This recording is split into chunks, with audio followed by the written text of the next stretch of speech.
imposter syndrome. What? I've never failed maths. I've never failed maths. Crying was the appropriate response. Failing GCSE maths is no laughing matter. I'm not good at maths myself, but decimal points and fractions will never be my demise. I'm actually looking at some of these past paper questions. How dare you fail this exam? I'm getting infuriated at the imbecility, lack of cognitive ability that some of you possess. Right, okay, let's start with this. So, number one, maths realistically is not required for every fucking job you do. So, my mate, that I'm not going to give a name of, has never fucking passed maths. He's tried multiple times and failed it all. But he's doing just fine. He's earning more than fucking me at the moment, and I passed maths. You don't need a maths degree for everything you want to go into. You only need maths if you want to go into more of the more mathematical jobs, like architecture, stuff like that, right? That, yes, you need mathematics for that. You need to understand the more advanced aspects of mathematics. You do not need maths for everything you fucking do. Some people just aren't mathematic. It doesn't compute in their brains.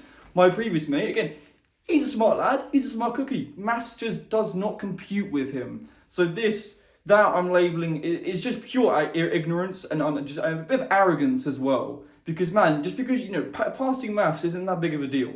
Like, you're just good at maths. You're not like you're fucking fixing cancer. Like, good job, you passed mathematics. Not everyone is cued for that. Not everyone has a brain for that. So it's a bit of ignorance and arrogance. That's literally how consent works. No, because you see, objectify doesn't necessarily mean physical contact. Objectify means you look fucking awesome or you look shit. You look like a sex freak. That's what objectifying is, right? I don't need your consent to objectify you. I need your consent to touch you, but I don't need to touch you to objectify you. I can still think of you as a sex slave and nothing more than just that. I can still think of you as a literal washing machine. I don't need your consent to do that.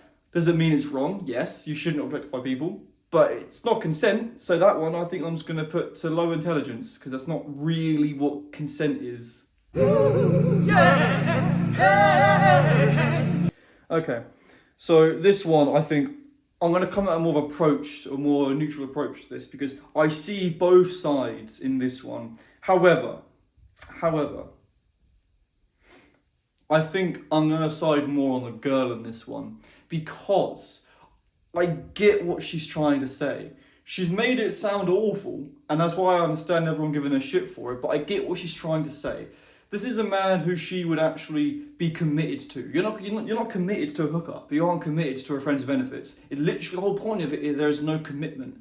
She can actually commit to him because she feels safe with him. Now, again, I'm not saying it's the best thing to say, because I get it. Damn, bro. Damn. But I think everyone's overreacting a little bit. I'm going to diagnose this as a bit of an overreaction. Only a mild overreaction. Because I can see where she's coming from. I truly can. I can see where everyone else is coming from. I think it's just a mild overreaction. How many times bigger is it than Earth? Like... The moon? Yeah. No, not bigger. Yeah, it is. The moon? Nah. You just said you're so into it and you don't know that the moon's bigger than Earth.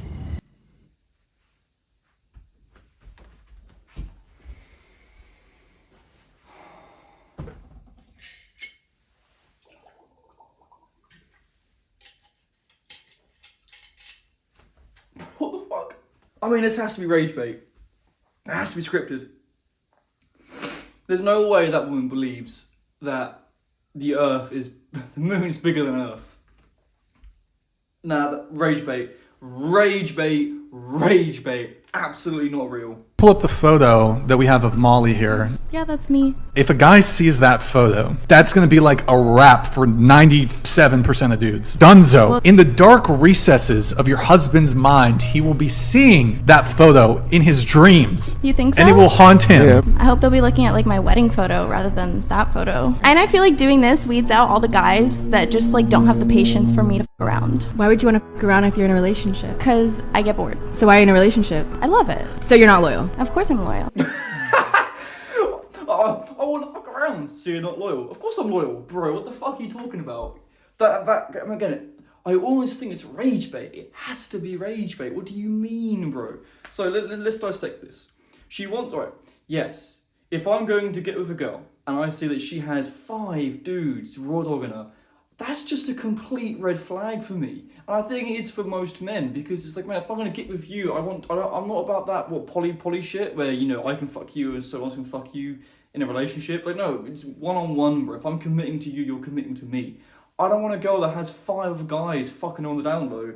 But it's just her attempt of being like, well, I want to fuck around. Well, why are you in a relationship? Because I like it. So you're not loyal. Of course I'm loyal, but accept it. You pick a fucking lane. You either want to fuck around or you want to commit and you're loyal. Simple as that. I'm diagnosing this.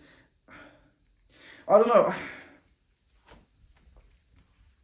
I feel like this has parts of female supremacy where they think they can really do whatever they want. Like, if a man did this, I bet she would be on his fucking dog, bro. I bet she would be all over him angrily if a man did this.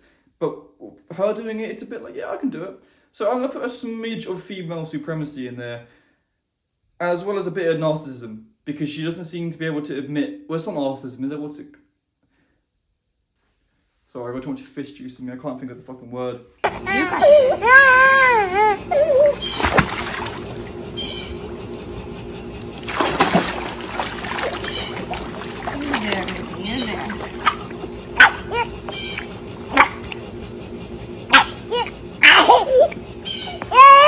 Okay, touchy one, but let's get into it.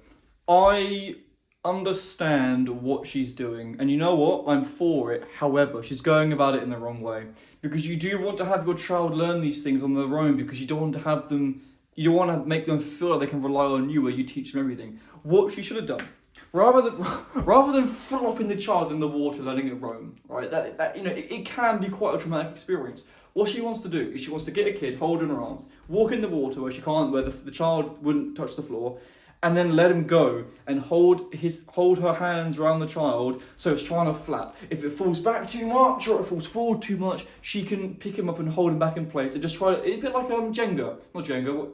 What's the one where I can't remember what it's called, but it's where you're putting things on top and you're gonna just put it up and then you're gonna and then there we go, like that. You put him in the water, you keep your hands, you let him float up. And if he falls back too far, you can then give him a helping hand, like riding a bike. You hold the bike, you run with the bike, and then you let him go. So her method is, I understand the approach she's going for, but damn, bro, you didn't need to flop him in there like that. So that's my. I'm gonna put that attempted good parenting. I wouldn't say it's bad parenting necessarily, because I get the angle she's coming from. She just executed it wrong. So I'm going to diagnose this with attempted good parenting, because they're trying to be a good parent. I think they just fucked up on the execution a little bit.